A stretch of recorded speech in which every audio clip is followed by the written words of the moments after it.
दोस्तों, अगर आप इस प्रकार के साउंड इफेक्ट अपने वीडियो एडिटिंग में लाना चाहते हैं तो आपको फ्री में एक वेबसाइट हम बता रहे हैं, माई इंस्टेंट्स। इस वेबसाइट पे जाके आप उस साउंड इफेक्ट को डाउनलोड कर सकते हैं, उस साउंड इफेक्ट को अपने वीडियो के अंदर यूज़ कर सकते हैं।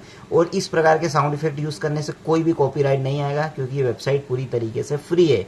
अगर आप परेशान हो रहे हैं अपने वीडियो एडिटिंग के लिए जिसमें अच्छे साउंड इफेक्ट आपको नहीं मिल रहे हैं, तो ये कमाल का ऑप्शन हो सकता है। आप इस वेबसाइट पे आके जो भी साउंड इफेक्ट आपको चाहिए, सिंपल सा आप उस पर टैप करिए। जैसे आप उस पर टैप करेंगे वो प्ले हो जाएगा। अगर आप उसको डाउनलोड करना चाहते हैं तो डाउनलोड का तरीका सिंपल है, उस पर क्लिक करें। जैसे उस पर आप क्लिक करेंगे आपकी वो वेबसाइट खुल जाएगी और आप उस वेबसाइट पे डायरेक्ट यहाँ से डाउनलोड कर पाएंगे। डाउनलोड का ऑप्शन बहुत इजी दिया हुआ है। तो वीडियो अगर आपको अच्छा लगा, वीडियो लाइक जरूर करें। कोई डाउट है कमेंट करके पूछे और चैनल सब्सक्राइब जरूर करिएगा।